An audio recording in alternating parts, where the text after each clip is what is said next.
Okay then. So good afternoon. Today's session is session 5, and I will be discussing about the week 5 things. So far what Sir Professor Krishanu Viswas has said. So he had told one the interfacial part and the thermodynamics part. So in this session I will be mostly deriving the equations so that you can solve your assignment problems easily, and I will get questions like here and there in the deriving itself. So let's start. Yeah. So the first thing Sir has said in the first lecture, like week 5 first lecture, he derived the relationship between how the temperature, like the bulk melting temperature and the nanomaterial melting temperature, how they both change, or how with decreasing the size of the nanoparticle, how the temperature will, like melting temperature or the melting point will change. So basically I will derive the same here, but it will be a different derivation, but it will be an easy one. You will understand more properly. So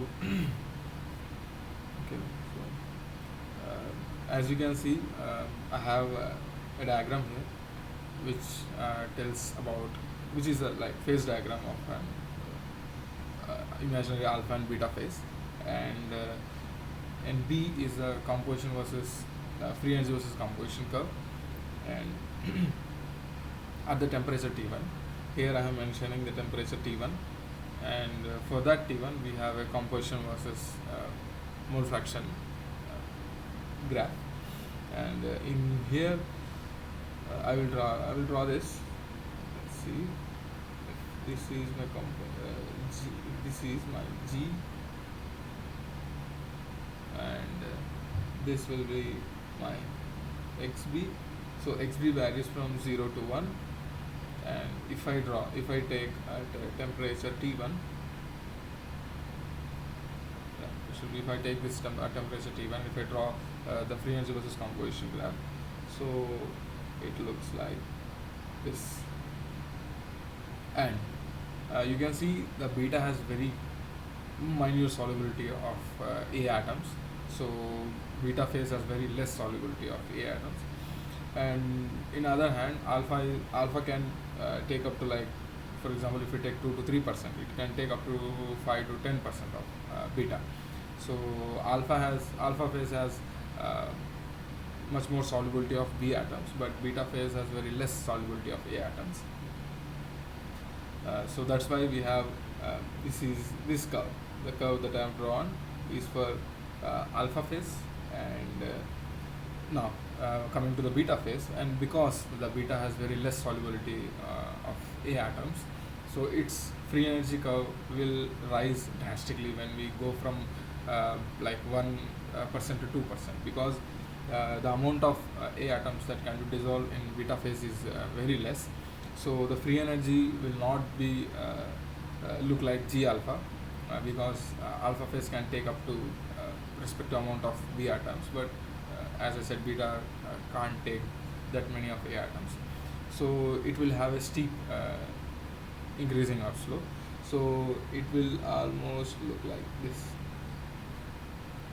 Yeah, it should look like this. And because the curve is ending, so I am drawing it like a dotted one. So I will mention the parts here. So how do you find the equilibrium between two phases? And this is the conventional way of finding the equilibrium between two phases is draw a common tangent. Sorry, it's the wrong one. Yeah.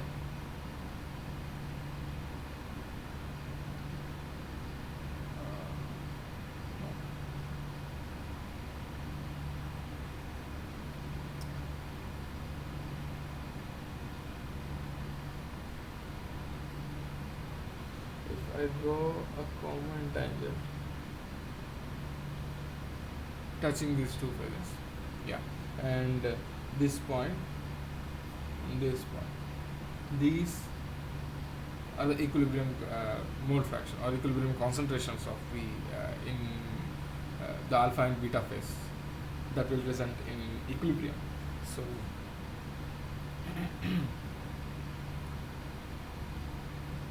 this will be my G, where G alpha touches X, XB is equal to 0.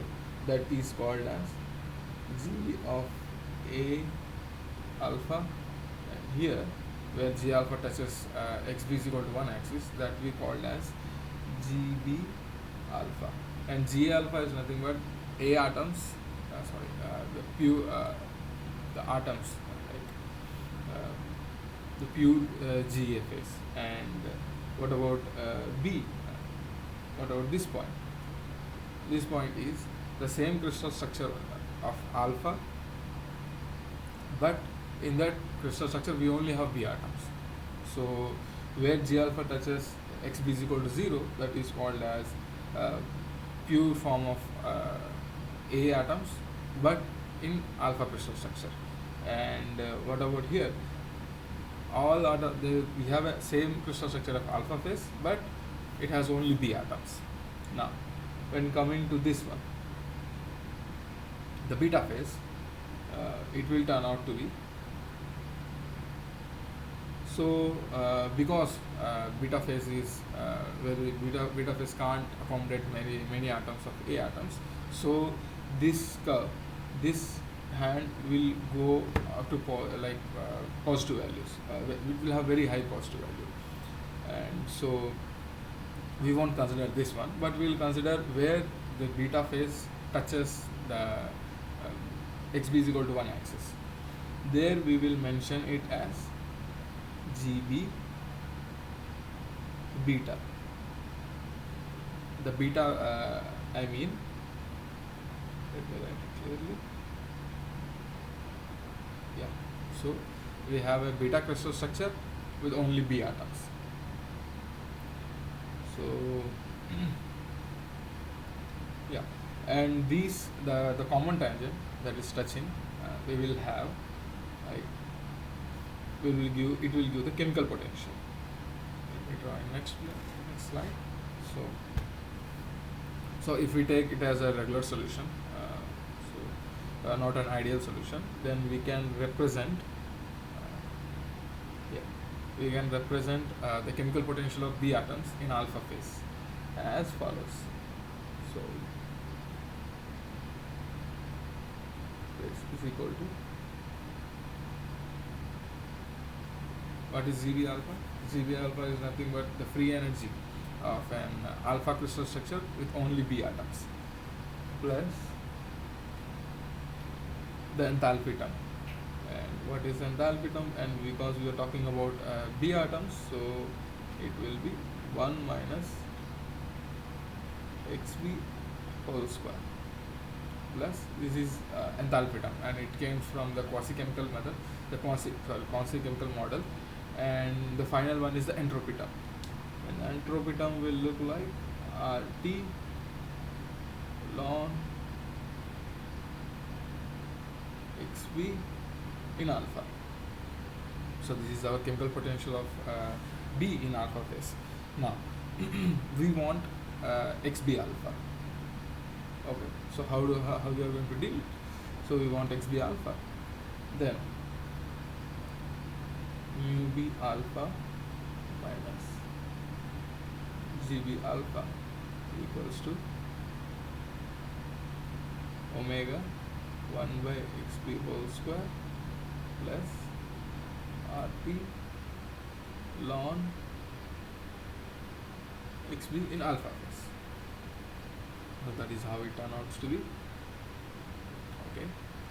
Now we know what is GB alpha, and GB alpha is nothing but the free energy of pure B in the alpha as an alpha crystal structure, which is an alpha crystal structure. Yeah. And what is mu B alpha? So we do not know what is mu B alpha. Mu B alpha is the chemical potential of B in alpha phase. Now how we are going to define this chemical potential of B in alpha phase. And we know that when two phases are equilibrium, the chemical potential of that constituent element in both the phases must be equal. So alpha is in equilibrium with beta, then chemical potential of B in alpha must be equals to chemical potential of B in beta. Now, if I substitute chemical potential of B alpha equals to chemical potential of B in beta, then it will turn out to be chemical potential of B beta minus GB alpha equals to omega 1 minus xb square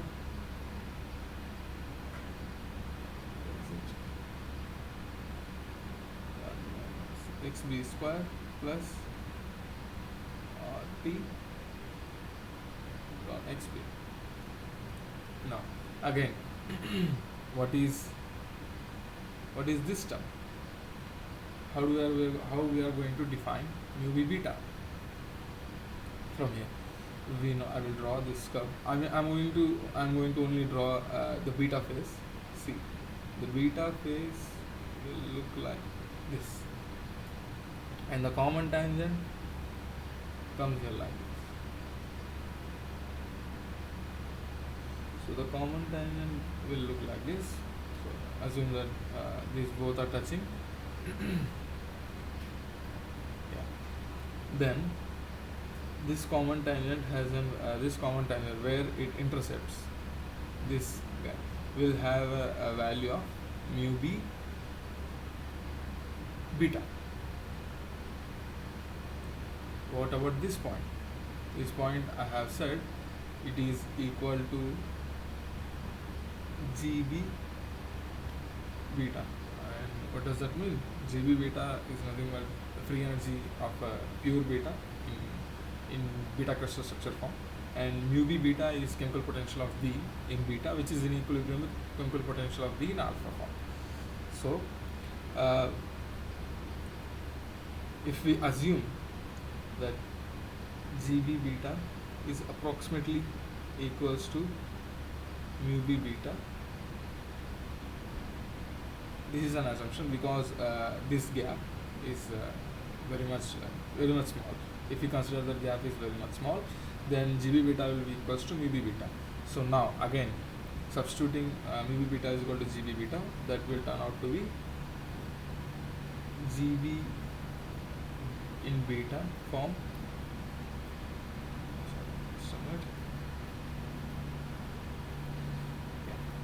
GB in beta form, and another one is GB in alpha form equals to RT. Sorry, it's not RT. It is omega 1 minus xb square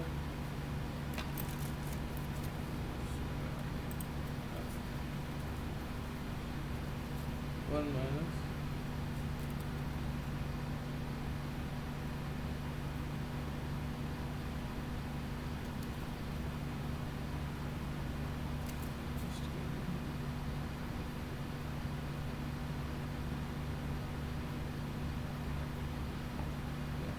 it will be 1 minus xb square plus RT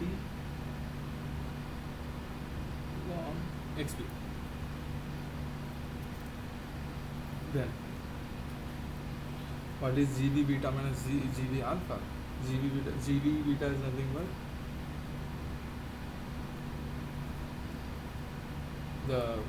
the free energy of B in pure beta form minus free energy of B in pure B in alpha structure. So this will turn out to be delta GB equals to, and when and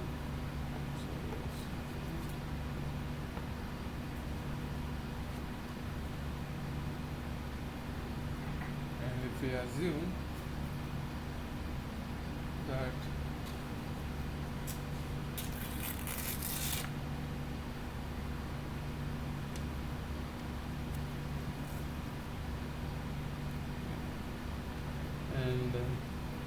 and because the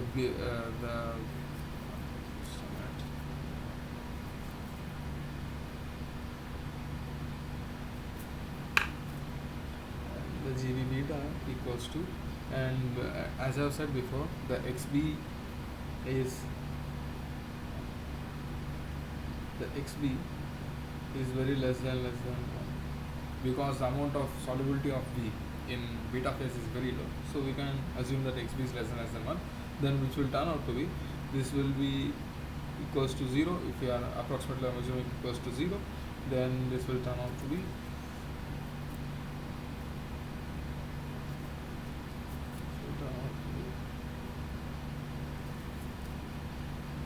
omega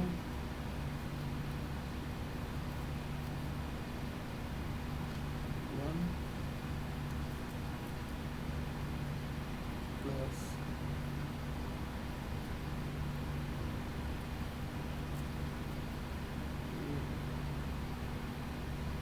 RT log XP, then delta GB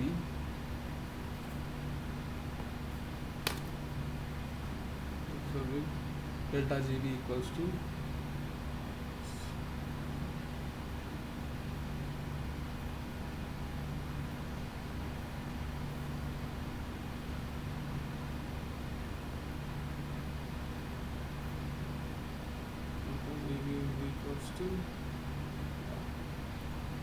omega plus RT ln XP, and delta GB minus omega equals to RT ln XP. And what is XP? XP will be equals to exponential delta GB minus omega divided by RT. So that is our final equation.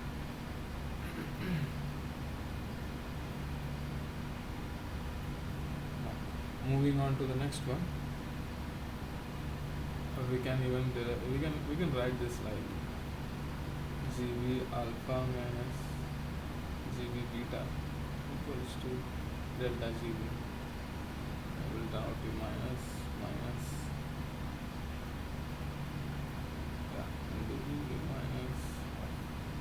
this will be our delta e power minus delta GB plus omega by RT. And what is omega? Omega is nothing but the amount of energy released when 1 mole of B in beta form, B in alpha form, right? Yeah.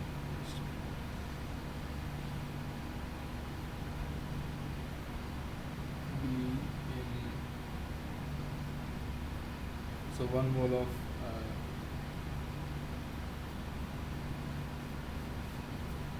the 1 mole of B in beta form dissolve to form 1 mole of B in alpha form. That is our omega.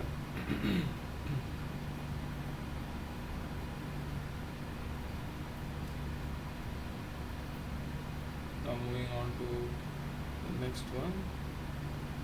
So our final equation is XB equals to e power minus delta G by omega divided by RT. Now the consideration, what we have considered so far is that it is a bulk system. We didn't describe anything like how much, what is the size of the system. Only we define as it is a macroscopic material. So we didn't consider any surface effects. Now, if we consider surface effect, so then what will happen? Let's suppose this is my beta. For example, I'm just taking an example. Here is my beta, which is very flat and very, it is in macro size, like 10 centimeters, 20 centimeters size, and it has radius of curvature infinity, because should write r equals to infinity. I should write r equals to 0. So So because r equals to 0, the curvature kappa will be infinite. Now, if I take a small particle, which is beta, now it has a radius of r, and kappa curvature will be 1 by r. Now want to know what is happening. Suppose I define it, it has a free energy of G1, this guy will have free energy of G2. I'm just defining the terms. And this is my one beta phase, both are the beta phases, but the only thing is it is macroscopic in it, and this one is nanoscale. The beta which is in spherical form is in nanoscale, but the beta which is in rectangle form, like cuboid form, will be in not micro scale, it is a macro scale, like centimeter scale or meter scale. Now, what I am going to do is, I am going to take a small amount of dn moles from beta,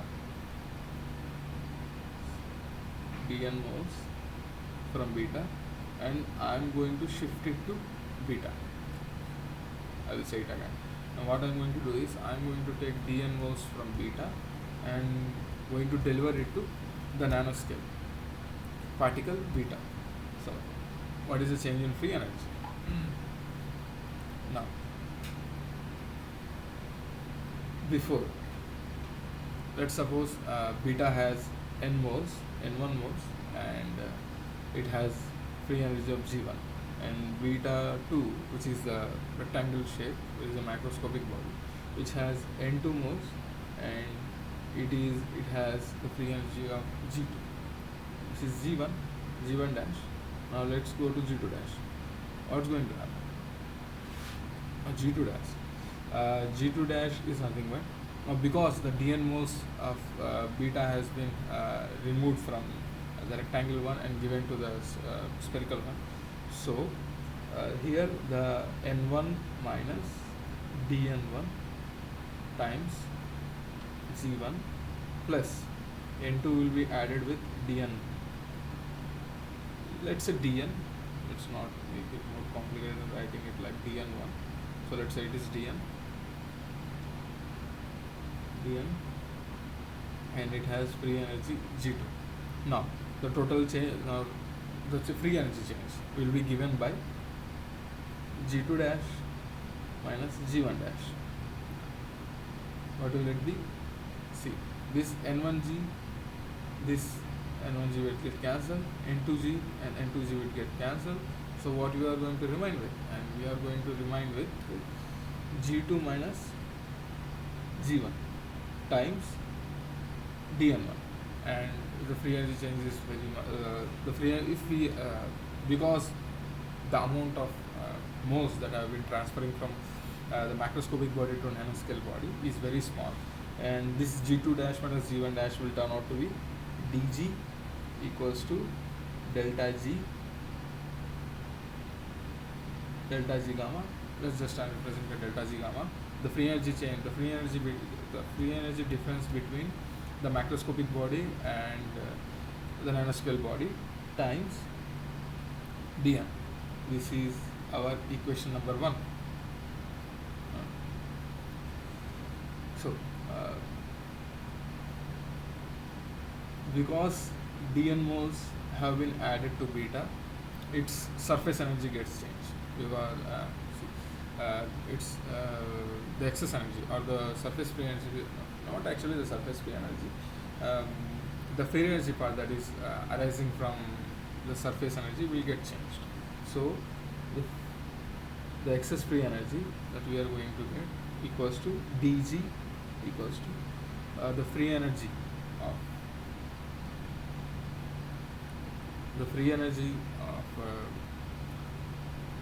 nanoscale particle times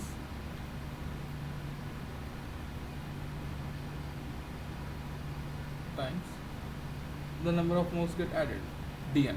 Now this is equation number 2. Now by comparing because the 1 and 2 both are same, because the free energy change is same, so that will be equals to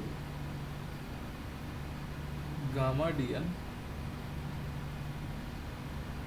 No, it's not dn, right? It should be dA. Yeah.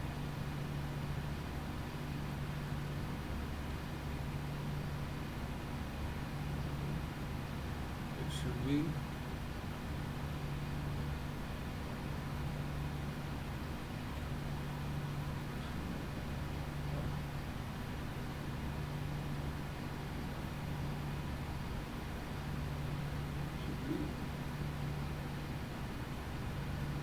dA, the free energy change. Now the substituting same here, gamma dA equals to delta G dN.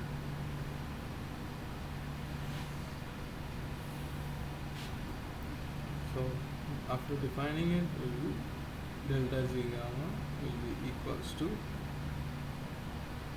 gamma times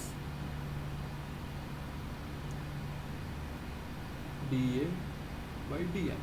Now what is dA by dN? Let's see. The dA by dN can be written in the form of partial derivatives, dA upon dr times dr upon dN. So what is dA? dA is nothing but 4 pi r square. Now differentiating 4 pi r square with respect to r, that will turn out to be 8 pi r,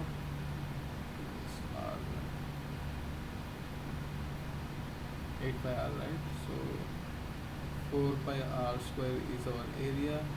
Differentiating will give 2 times of r, it will become 8 pi r, 8 pi r into what is dr? The question, what is dr by dn? Let's say the number of particles or the number of atoms in this beta form will be equals to, if we take volumetric molar volume, that will be equals to 4 by 3 pi r cube times m.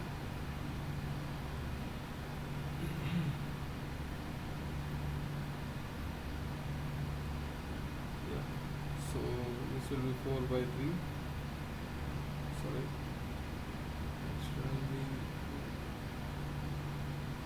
It will be 4 by 3 pi r cube times n. Now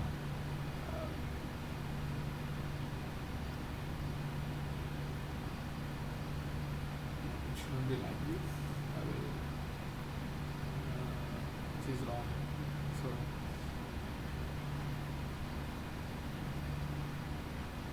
n equals to 4 by 3 pi r cube divided by Vm.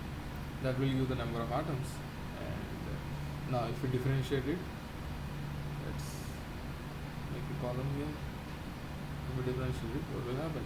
This will turn out to be dn times 4 pi r square divided by Vm into dr. So we want dr by dn, that will turn out to be Vm by 4 pi r square. So substituting in there, let me add some slides.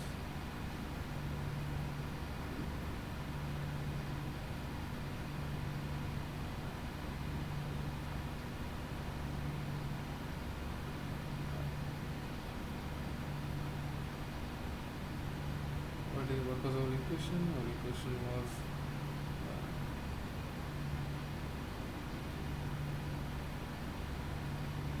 delta Z gamma equals to gamma times dA by dN, and we found out dA by dr equals to 8 pi r, and dr by dn equals to Vm by 4 pi r square.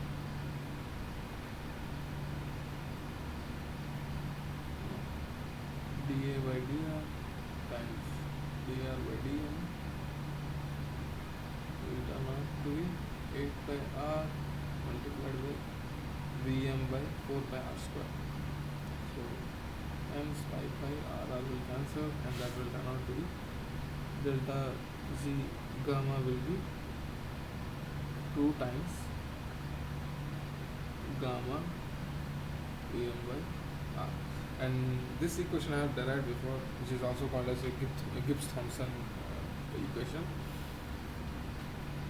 Then, so this is our extra energy, and because it is positive, because delta G is a positive, we have gamma, which is a positive value, r is a positive value, and Vm, the molecular volume is also positive value. So delta G gamma will be a positive value.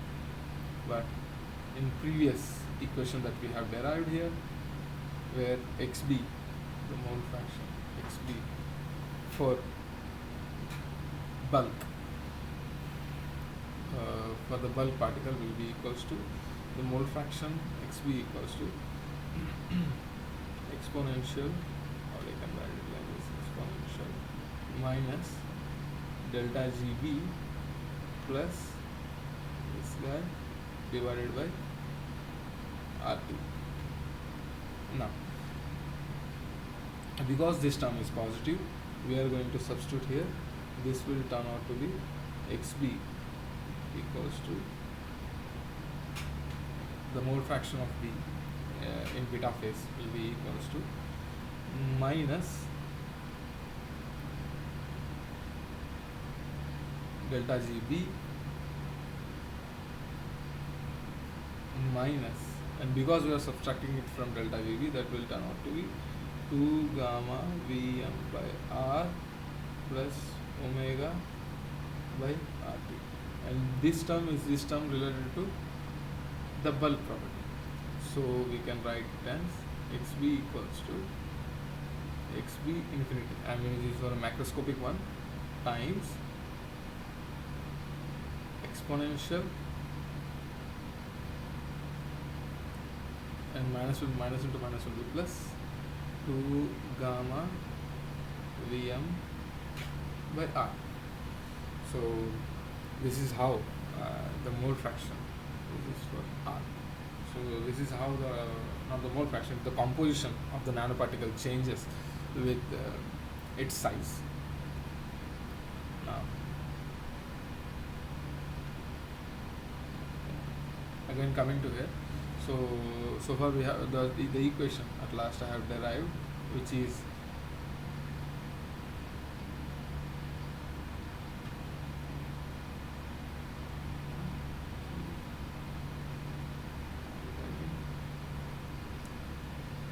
and this equation tells about how the mole fraction of B in a phase will change with respect to the radius of the nanoparticle. Now, the next thing what we are going to define is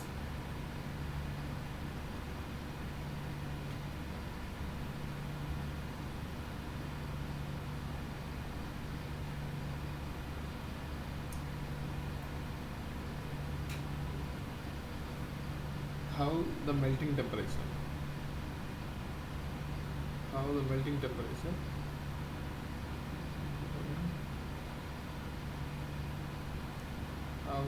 melting temperature will change with respect to R, or the size of the nanoparticle. Now this is what we are going to do now.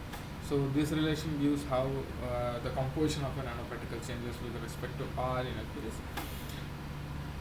and this relation will tell us about how the melting temperature is going to define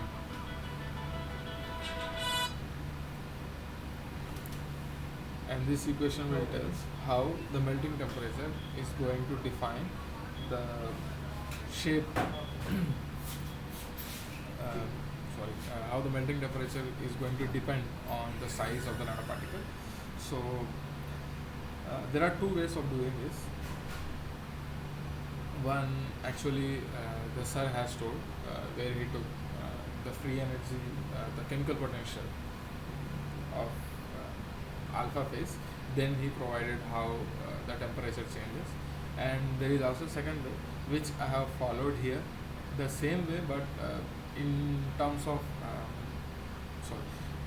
in terms of composition, there will be a temperature term. So I'm not going to do it again because I already did it for the composition one.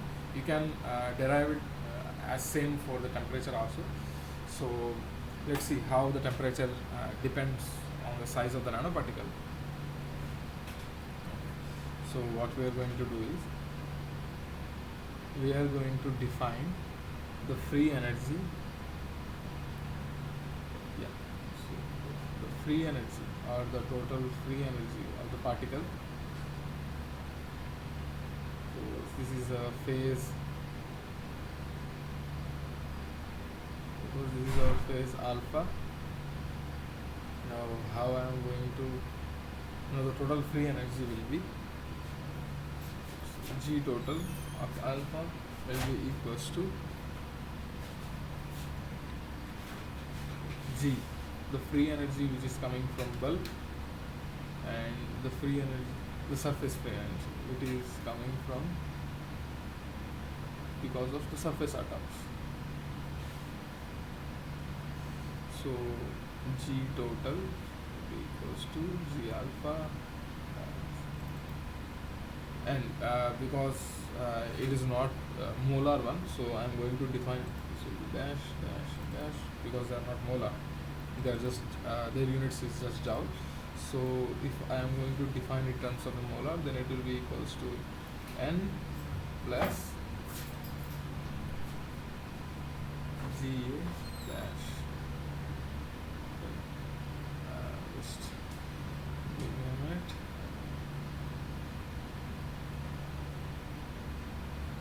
Yeah, it will be Ga. Then if I differentiate with N, that will be equals to dou G alpha by dou N times G infinite, which is coming from bulk, that will remain constant.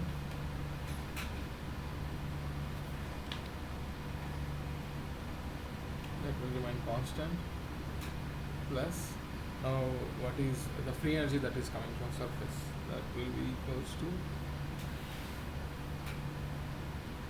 gamma A, and so that will turn out to be dA upon dm. This is our differentiation of total free energy. This will turn out to be, now just have what is chemical potential. Chemical potential of anything,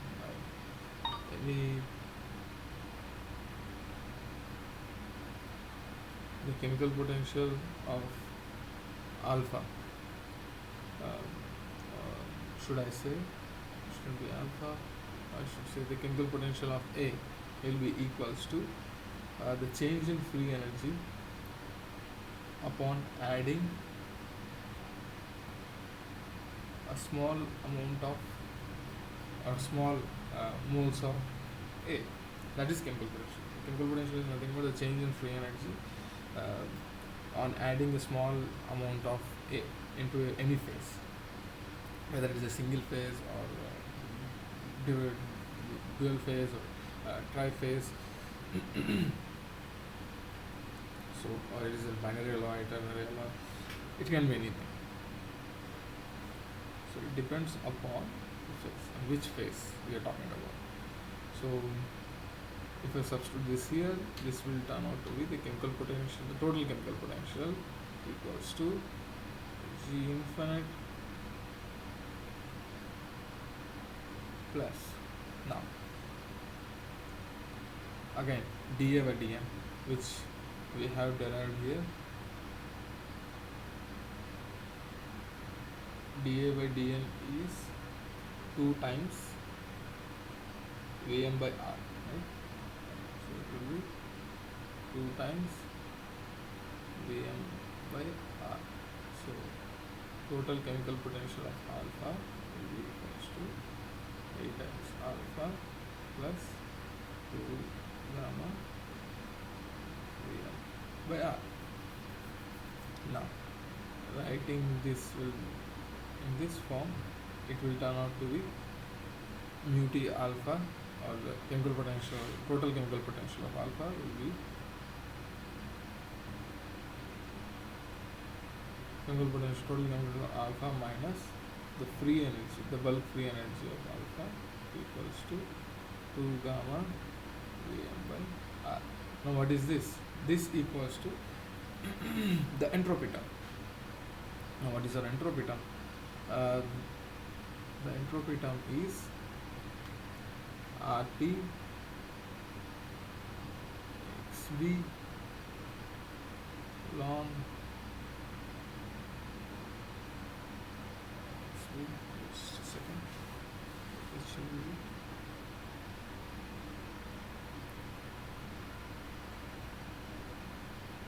let's just write in terms of A. So RT 1 minus XA ln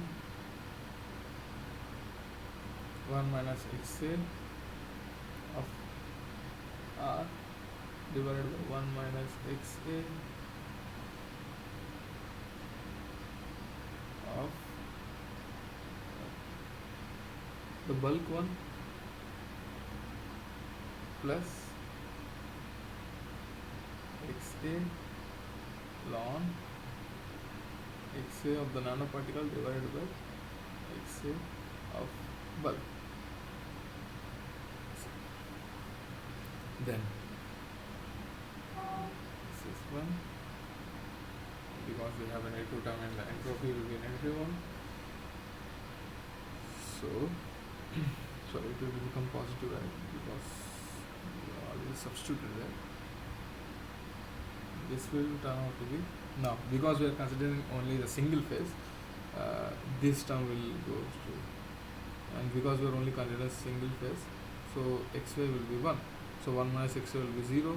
0 times this whole thing will become 0, and the term that will be remained, the entropy term that is remained is RT ln XA of R divided by C.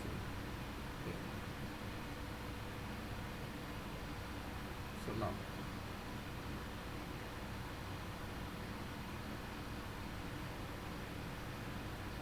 equating the term will results in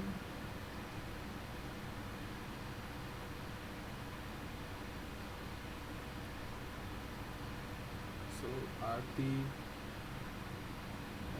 will be, so let me write it, equals to 2 gamma Vm by R. After substituting, it will turn out to be share of R equals to 2 gamma Vm by RT. That will be equals to R infinite, not infinite, it should be like bulk, will be equals to 2 gamma, or should I exponential 2 gamma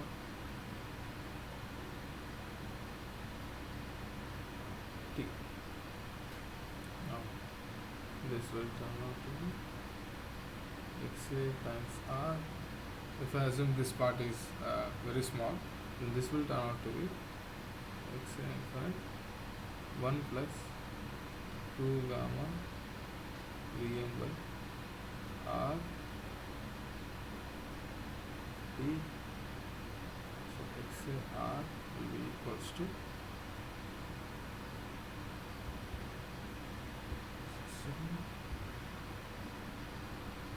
so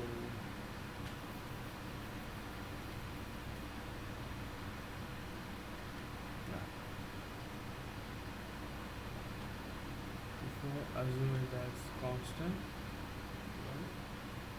R. So this is how it changes. Again, we have derived the same equation, but here taking the chemical potential part, but this was taken from considering the free energies part, and this was is taken from the chemical potential part. So both equations arrive to the same conclusion: how the composition of phase of a nanoparticle depends on or the size of the nanoparticle.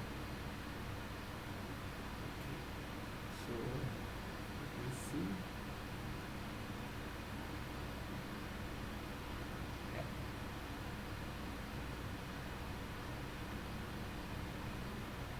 So now the question is, how did we arrive to this part? Now how did we write? How do you write this part, which is the RT 1 minus XL on 1 minus XL plus XL on XL, the entropy part? Now how do I define it? So this was the entropy. The entropy is also called as the configurational entropy, and the configurational entropy arises from how the atoms are arranged in a system. So let us derive, or let us go to that part.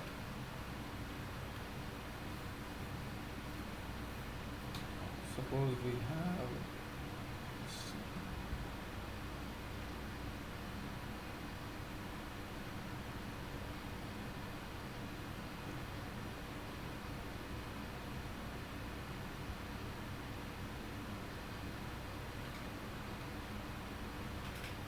let's say we have A type of atoms and B type of atoms. Now what we are going to do is, suppose I have Na moles of A atoms, and not Na moles, or Na of Na atoms, Na number of A atoms, and Nb number of B atoms. Now what I am going to do is, I am going to mix them to form an alloy. This is an AB1. Now, what are the terms that are going to change? And we know G equals to H minus Ts. So now let's this is for a closed system. Now let's differentiate it. What will we get? dC equals to dH minus dTs minus SdT. Now we know dH. dH is U plus PV. What is U? U is internal energy, PV is pressure and volume term. Now when differentiating, it will turn out to be du plus dP times V plus PdV. Again, we know what is internal energy. In from first of thermodynamics, it will do del Q minus del W. Now the reason why I have written del and it as D, because these are path functions, and these are state functions. They doesn't depend on path, or they doesn't depend on which process we do follow. It only depends upon the states, like from state 1 to state 2. So I'm substituting there. The dH will turn out to be, and what is dW? dW is our PdV. dH will be dQ minus PdV plus ddP twice PDP. This term will get cancelled. Now upon substituting in dg,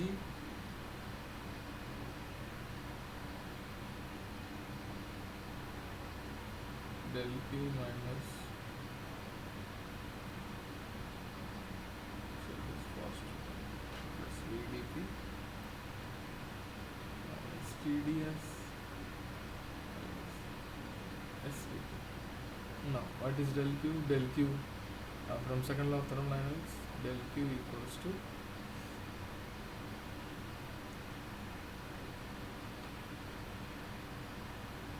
ds by t.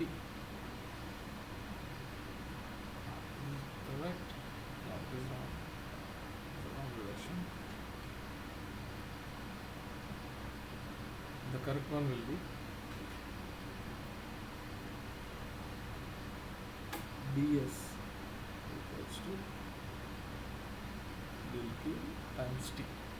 Now, del q will be tds, so dg will equals to tds plus vdp minus tds minus tds cancel, dg equals to vdp minus svp. Now this is for a closed system. There is no interchange of matter. Now, if you consider open system, which normal industrial applications that we do, it will have a scenario like vdp minus sdt, and because there is an interaction or interchange of volume, interchange of matter from system to surroundings, we need to mention the chemical potential, because the chemical potential can take up the job, because what is chemical potential? Chemical potential is nothing but the change in free energy on adding or subtracting the species to a system. So that will turn out to be mu I dni. So mu I is dg by dn times dni will be again dg. So let me write it again for all the species, right? So it should be n equals to not n is I equals to 1 to n, the number of species. So mu I dni. This is the change in free energy for a bulk system. For a bulk system which is open to the environment, where there is the interaction, or there is an exchange of species from 1 to 2, like from system to surroundings. Now,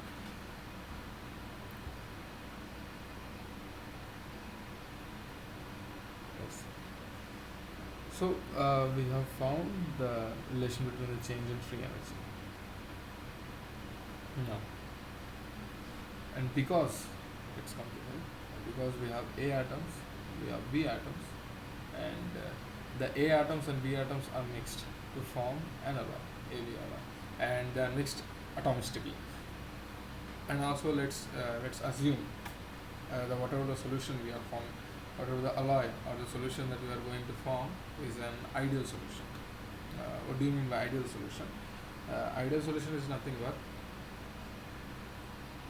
let's write it. Ideal solution is nothing but ideal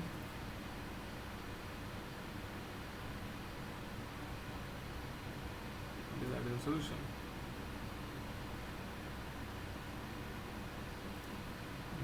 Ideal solution is nothing but the bond energies. Like, for example, if I take pure A, it has A atoms, right?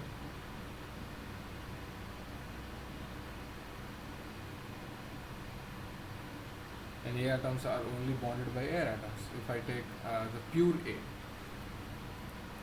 and if I take B atoms, let's suppose it has a bond energy of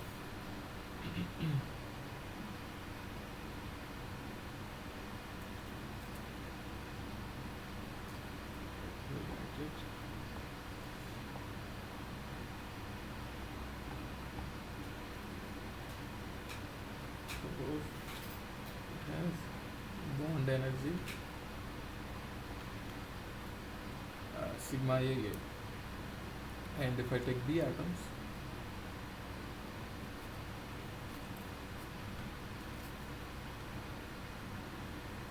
okay,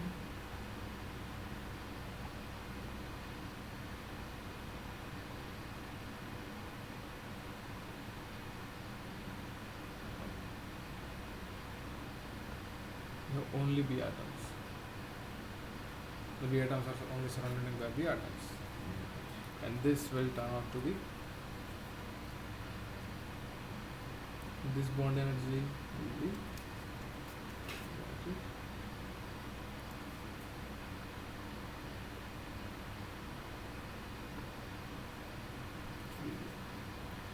so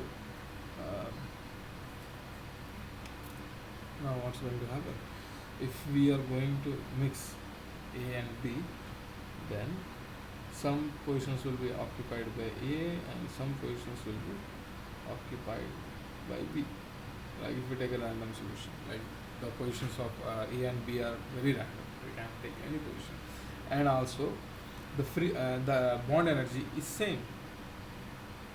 The AA bond energy, BB bond energy, and AB bond energy is same. Then only we call it as the ideal solution. So there is no intake of enthalpy or evolution of enthalpy.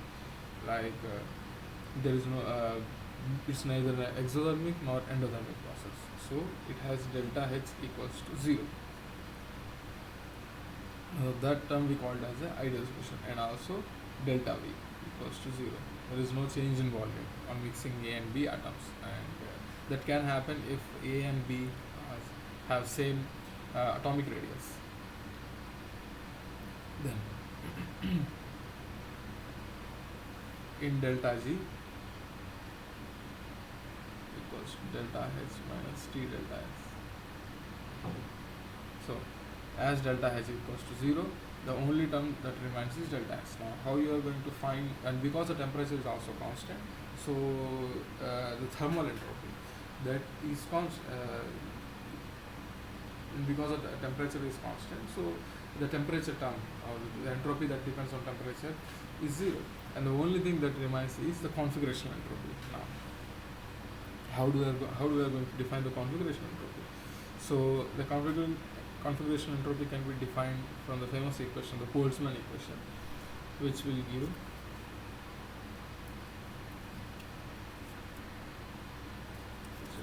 delta S equals to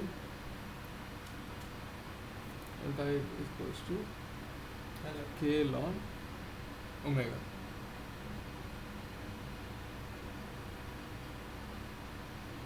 Equals to K ln omega.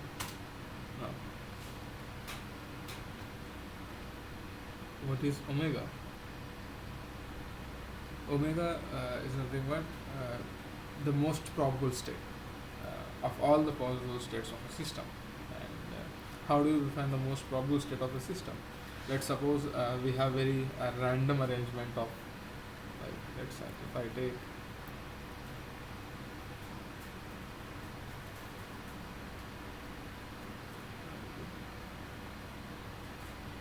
let's suppose if I have a random arrangement of atoms,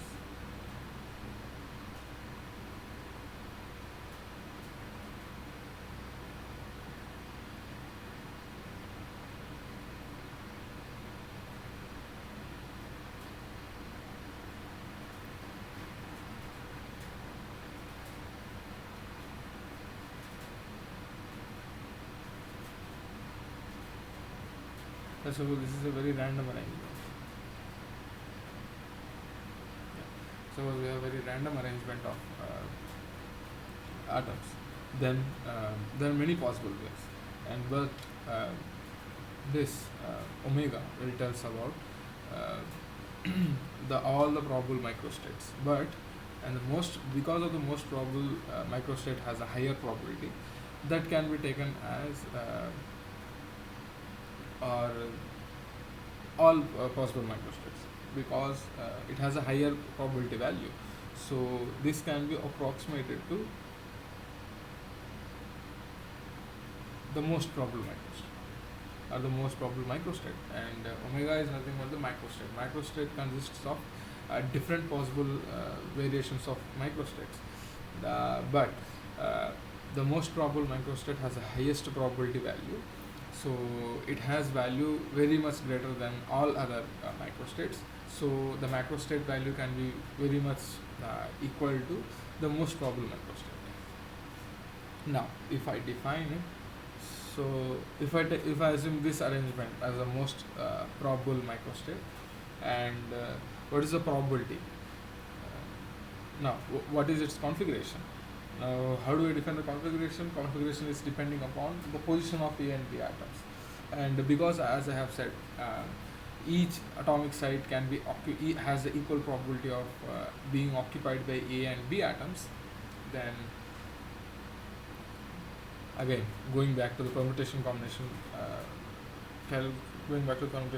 formula. So we have n atoms and n sites, so the number of ways in which they can be arranged will be equals to n factorial, because we have n sites and n atoms, so the number of ways in which we can arrange this type of configuration will be n factorial. Now, next thing is, and because A atoms are identical, so we have Na factorial divided by Na factorial, and because B atoms are also identical, we have Nb factorial. Now, this omega equals to n factorial by Na factorial times Nb factorial. So that will be equals to, now because the Na and Nb and N, the total number of sites, is very large value. So what we are going to do is we are going to do the approximate, and the approximate that we are going to use is Stirling approximation.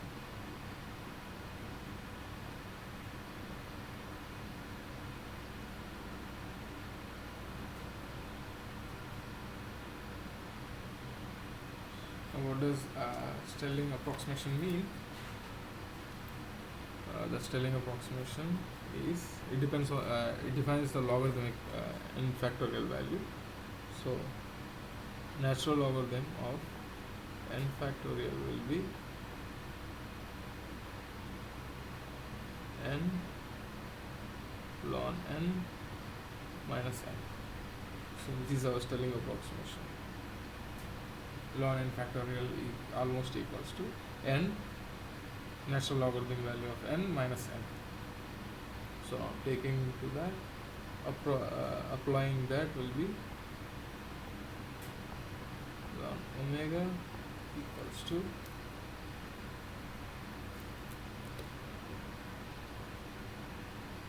n ln n minus n times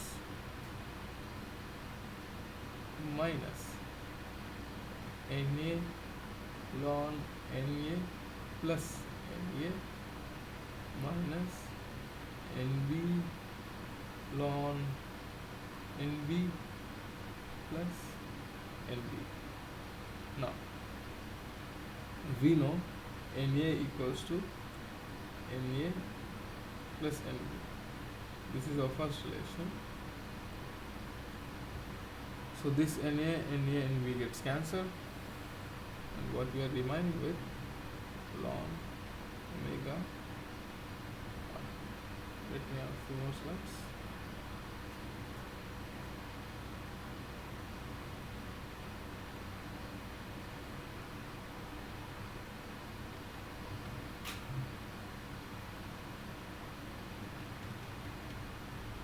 Ln omega equals to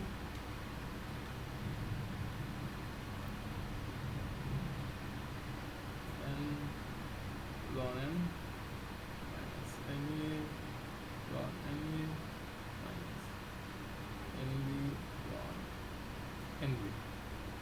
Now what is Na? Na is equal to Na plus Nb, so this will turn out to be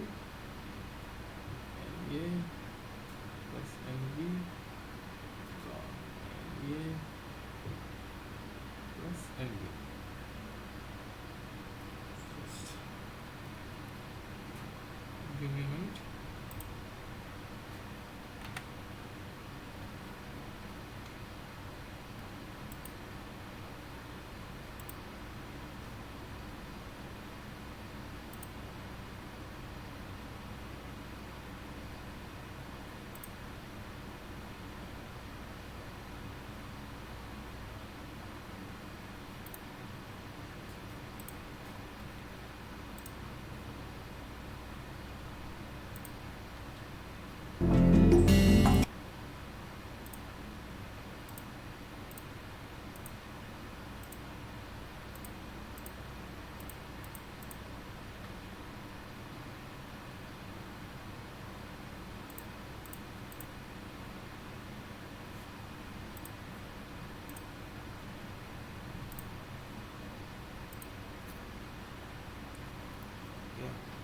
So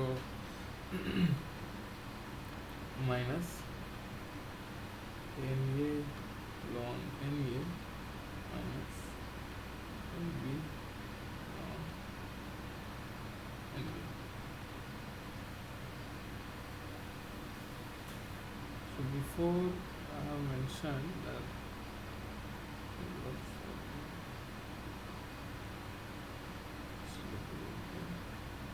so it was not like temperature dependence. Where was it?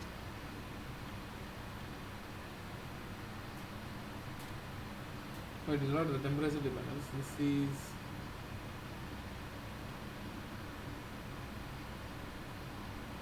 not the temperature dependence. This is not the temperature. This is a mole fraction. Yeah, I think it is. Into here, and this will become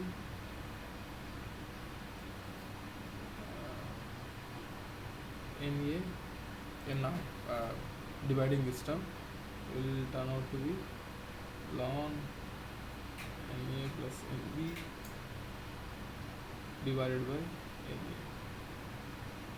The next term will be Nb ln Na plus Nb divided by Nb.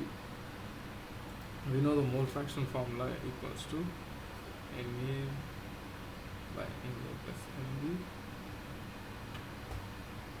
Xb equals to Nb plus Nb. Now substituting in this second equation will turn out to be minus, because we have a inverse term, so by doing the inverse we will get a minus in natural log at power. So you can take that out. Na ln Xa plus Nb ln Xb. Now if we define it per divided by number of moles, or we define the entropy per mole, and this will turn out to be Xa ln Xa plus Xb ln Xb. This is entropy term. Now writing it here will turn out to be delta G equals to, as delta H is equal to 0, that will be giving us to, and because minus delta Ts minus T delta S, and we know delta S equals to, minus minus will become plus, we will have delta G equal to RT Xa ln Xa plus Xb ln Xb. Now this is for an ideal solution. Now what if we do not have an ideal solution? Then according to quasi-chemical theory, we will only consider the bond energies. There is no strain effect, there is no defect we consider the defect-free phase and no strain effects, no surface excess free energies, only the bond energy terms. So at first we have only pure A. So pure A will have n number of A bonds multiplied by, so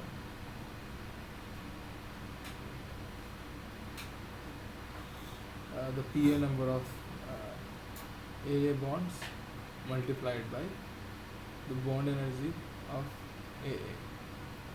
And because I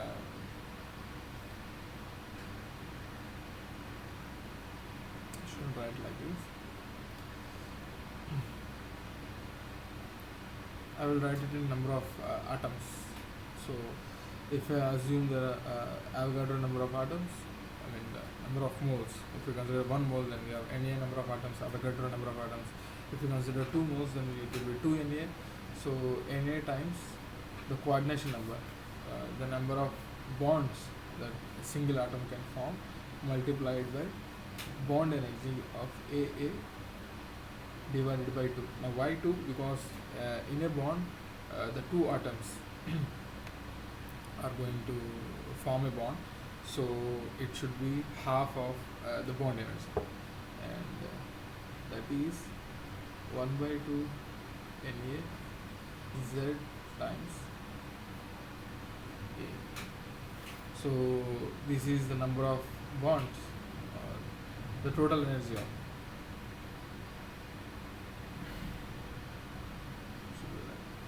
G1 of A. Now the same goes to G1 of B,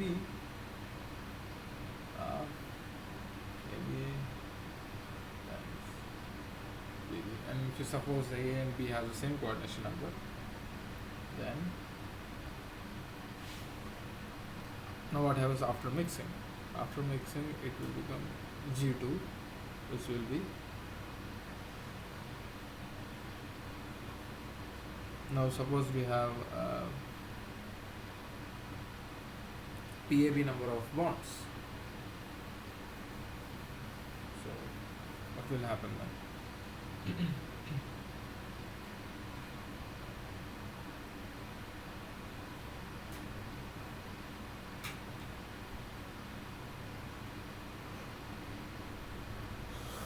So this will turn out to be times PAA and PBB. PBB is nothing but the number of bonds that it has formed. So this will turn out to be PAB times sigma AB, the bond energy of AB, minus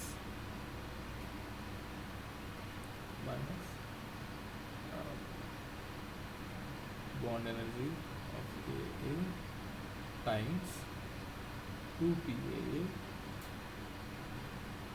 because there are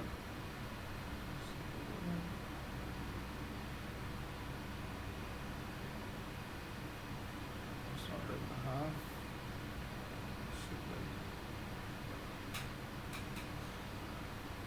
was the bond energy. I am considering the PAA because there are two number of if you consider one bond, there are two number of atoms in A. So this will turn out to be 2PAA minus half PAB. Now why half? Because if we consider AB bond, the number of A atoms will be half times of PAB minus PB 2PAB minus half times of PAB. So if I do G2 minus Z1, the bond energies, if I am only considering the bond energies, that will be equals to PAB times sigma AB or sigma AB minus sigma AA sigma BB divided by 2. Now the next term is how to define PAB. Now PAB will be equals to, what is the number of PAV watts? Now number of PAV watts will depend upon 4 terms, sorry. It will depend on the coordination number and the number of atoms multiplied by what is the probability that one, suppose if you have two sides, what is the probability of this side will be occupied by XA, occupied by A atoms, that will be XA. Now what is the probability of this side will be occupied by B atom, and that will be XB. So this is coordination number times Avogadro number times XA and XB. So this delta H term, the total energy term, the total energy of the system will be equals to Z NA XA XB times sigma AB minus of sigma AA plus sigma BB divided by 2. Now, if these three terms are constant, then delta H will be equals to omega XA XB. Now, if I substitute in the delta G term, now we are considering this as a regular solution, so delta H minus T delta S, so delta H is not equals to 0, the delta G will be, what is delta H? Delta H is omega times XA XB minus T R XA XA plus XB XB. That will turn out to be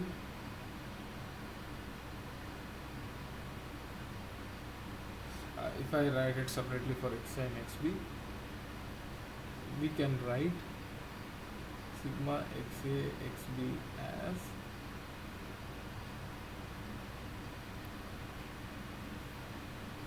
we know mole fraction of A plus mole fraction of B equals to 1. So XA times XB equals to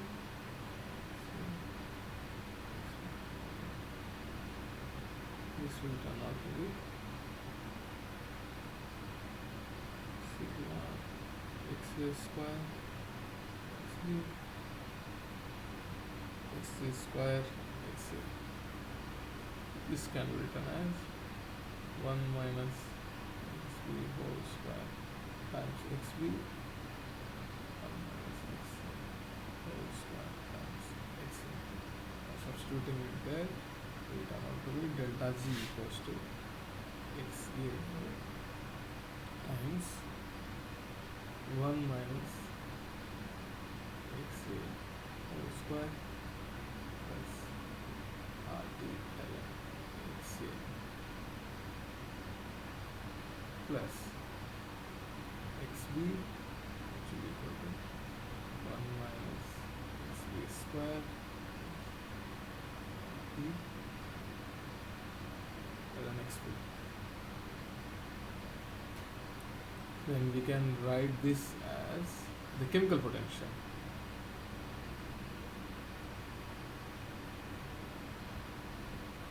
Why? Let's compare it to the differential form of delta G. Delta G, and because we are considering the constant pressure and temperature, so the only term that we have is chemical potential of mu I XA plus mu B XB.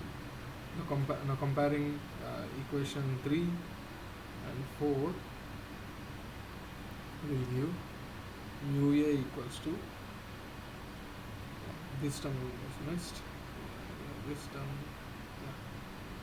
mu A 1 minus XA square plus RT ln XA. The same can be written for mu B. Now, the final topic will be, let's see how many slides are remaining.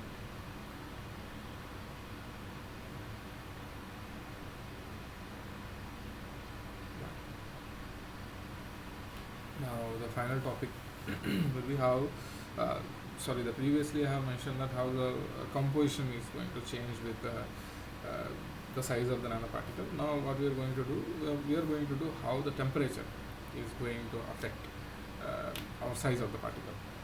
So, or the melting temperature is going to affect our size of the particle. Suppose I have a particle, the nanoparticle, and I have a beta phase. We have separate phase, and this is the beta phase and this is the alpha phase. Now, how is the melting temperature? Suppose the beta is our liquid phase, then what's going to happen? Suppose beta is our vapor phase, then let's go back to our Gibbs-Duhem equation. Now, if it is about how the pressure changes with temperatures, if suppose I have an alpha phase which is V alpha dP minus S alpha dt and dc beta V beta dP minus S beta dt, and at equilibrium where the melting is happening, so dg alpha equals to dg beta, it will turn out to be delta, sorry, it's not delta only, so dP upon dt equals to delta S upon delta V. So what is delta S? At equilibrium we have delta S equals to delta H upon Tm. Now what is delta V? Delta V, let's keep it as a delta V. This is the difference between beta minus, beta minus alpha, alpha minus beta.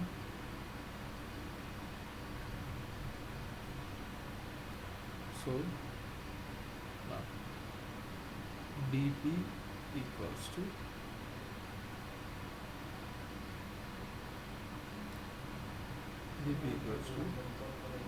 delta H upon Tm into delta V times dt, applying integral on both sides. If we assume the delta H is independent of temperature, then this will be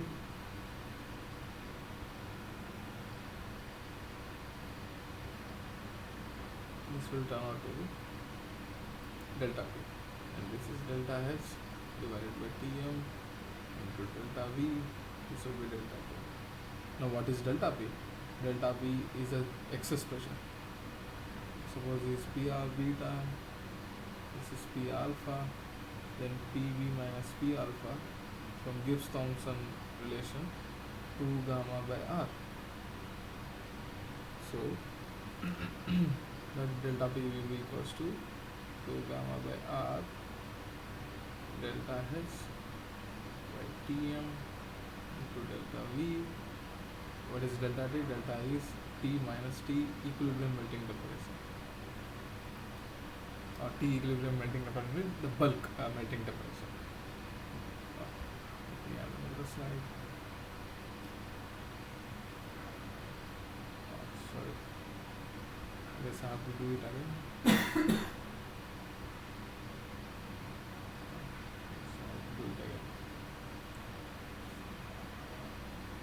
So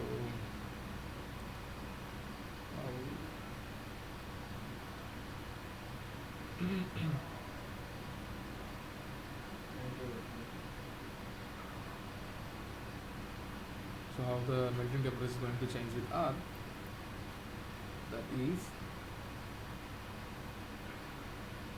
2 gamma by R equals to let's just follow this, because I have derived before. Follow with this step. 2 gamma by R equals to delta H upon Tm times delta V, which is T minus T melting of bulk, or equilibrium melting temperature of bulk melting temperature. Now this will be equals to um, 2 gamma delta V.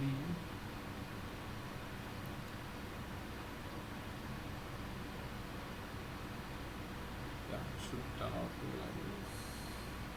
Yeah, no problem. And this will become delta H, and Tm will go up. So R will come down here. This will turn out to be T minus T. Melting temperature.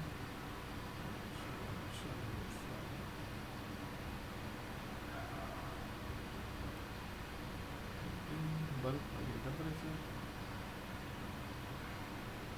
This goes to, so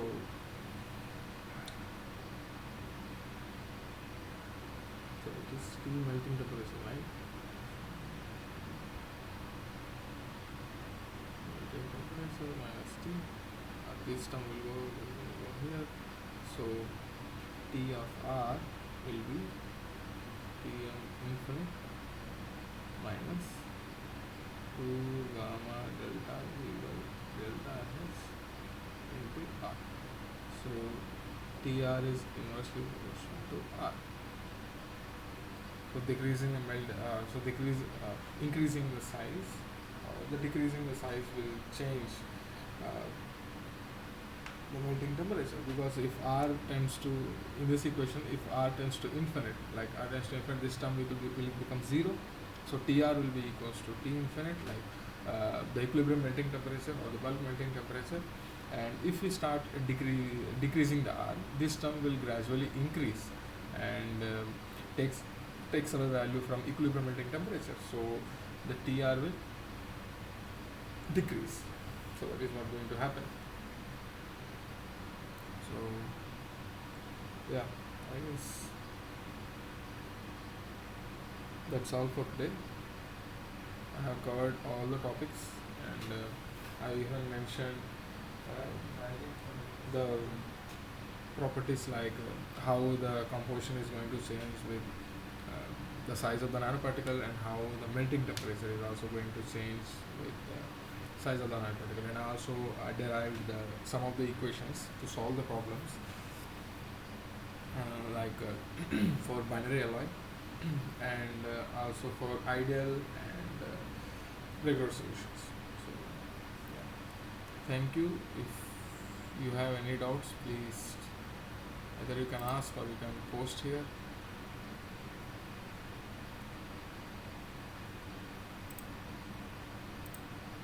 If you don't have any doubts, you can leave the meeting.